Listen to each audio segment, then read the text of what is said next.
बिस्मिल्लाहिर्रहमानिर्रहीम। Today we will going to study the introduction to endocrinology. आज थोड़ा सा ब्रीफ इंट्रोडक्शन जो है वो हम इस पार्ट में देख लेते हैं और लेटर ऑन जो है फिर हम पर्टिकुलर हार्मोन्स की जो है वो डिटेल देखेंगे। सबसे पहले what is the definition of endocrinology. Endocrinology क्या होती है? The system of body releases hormones directly into blood into the respective tissue to perform a particular function. आप किसी भी ग्लैंड से बॉडी के जो भी हार्मोन रिलीज़ होगा ब्लड में, ठीक है, वो पर्टिकुलर साइट पे जाके वहाँ पर अपना फंक्शन जो है वो परफॉर्म करेगा। इसको हम कहते हैं डक्टलेस सिस्टम। अब हार्मोन भी अ टाइप ऑफ सिक्रीशन ही होती है, लेकिन अगर वैसे हम अपनी बॉडी में जीआईटी के अगर लेक्चर्स को आपने गो थ्रू किया हो तो उसमें हमारे पास एक एसिनस था और एक डक्ट था। एसिनस में हमारे पास प्रोडक्शन हुई थी, फॉर्मेशन हुई थी सेक्रीशन की, और डक्ट के थ्रू जो है वो रिलीज़ हो गई थी। लेकिन इसमें एंडोक्राइनोलॉजी में हमारे पास कोई डक्ट नहीं होता और डायरेक्टली जो है वो हार्मोन डिफ्यूज़ करके ब्लड में रिलीज़ हो जाता है। सो ये एक इम्पॉर्टेंट पॉइंट जो आपको याद होना चाहिए कि इट्स अ डक्टलेस सिस्टम। उसके बाद हम देख लेते हैं कि कौन कौन से हमारे पास मोड्स ऑफ ट्रांसमिशन है, किस किस मेथड से जो है वो सेक्रीशन जो है वो रिलीज़ होती है ब्लड में। सबसे पहले अगर हम देखें तो हमारे पास न्यूरोट्रांसमीटर को हम देख सकते हैं, जैसे एसिटाइलकोलिन हमारे पास रिलीज़ होती है। उसमें हमारे पास जो पर्टिकुलर स्ट्रक्चर होता है वो होता है साइनेप्टिक टर्मिनल से आपका न्यूरॉन जो है वो रिलीज़ होता है और फिर अपना एक्शन जो है वो परफॉर्म कर देता है।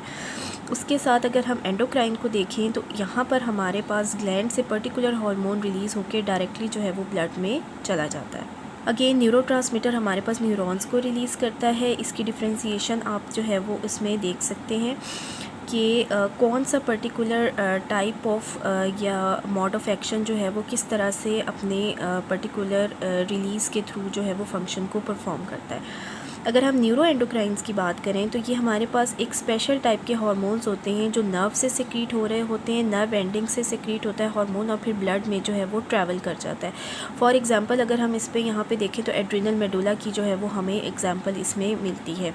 अगर हम एंडोक्राइन में देखें तो एंडोक्राइन से हमारे पास सिर्फ हार्मोन रिलीज़ होगा और कभी भी जो है हमारे पास इसमें नर्व्स या न्यूरॉन्स जो हैं वो रिलीज़ नहीं होंगे। जबकि न्यूरोट्रांसमीटर जो है उससे हमारे पास न्यूरॉन रिलीज़ होगा और वो कभी भी हार्मोन को रिलीज़ नहीं करेगा।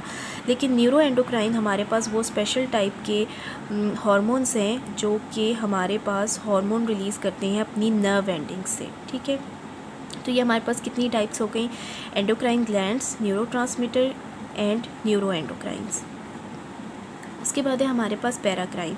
पैराक्राइन हमारे पास वो type of method of secretion है और उसका जो पर्टिकुलर एक्शन परफॉर्म होता है। पैरा मीन्स आमने सामने, इन फ्रंट ऑफ। फॉर एग्जांपल एक सेल ये है और एक सेल ये है। अब सेक्रीशन जो है वो अगर इस सेल से निकली है कुछ देर वो इंटरस्टिशियल फ्लूइड में जो है वो स्टे करेगी, stay in the interstitial fluid, और फिर जो इसके फ्रंट पे सेल प्रेजेंट है उस पे जाकर एक्ट कर देगी। इसको हम कहते हैं पैराक्राइंस।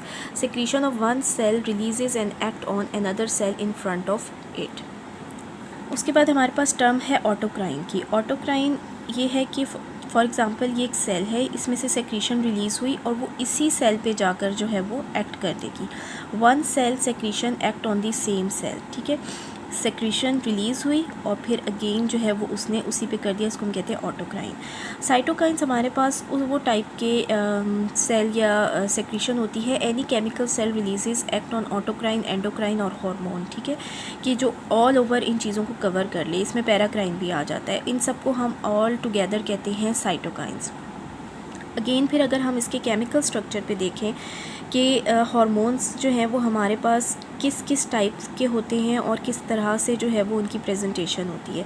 अगर हम प्रोटीन डेरिवेटिव को देखें पर्टिकुलरली तो हमारे पास बॉडी में जो इंसुलिन और ग्लूकागॉन रिलीज़ हो रहा है पेनक्रियाज के लेवल से, दैट आर प्रोटीन डेरिवेटिव्स। उसके अलावा हमारे पास थायराइड ग्लैंड से जो हार्मोन्स रिलीज़ हो रहे हैं और पैराथायराइड ग्लैंड से, वो भी हमारे पास जो हैं वो प्रोटीन डेरिवेटिव्स हैं। एंड पोस्टीरियर पिट्यूटरी से हमारे पास जो एंटी डायूरेटिक हार्मोन रिलीज़ हो रहा है और उसके अलावा ऑक्सीटोसिन, वो भी प्रोटीन डेरिवेटिव है।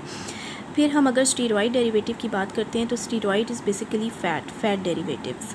एड्रिनल मेडुला से हमारे पास जो सेक्रीशन हो रही है हार्मोन्स की, these are from the fat. Cortisol, aldosterone, estrogen and progesterone, ये जो है हमारे पास बेसिकली जो ओवरी से भी स्पेशल जो हार्मोन्स रिलीज़ हो रहे हैं एस्ट्रोजन एंड प्रोजेस्टेरॉन, ये भी हमारे पास स्टेरॉयड डेरिवेटिव्स के हैं, लाइक फैट डेरिवेटिव जो है वो इनका केमिकल स्ट्रक्चर है। Then tyrosine derivative, tyrosine is also a type of a protein.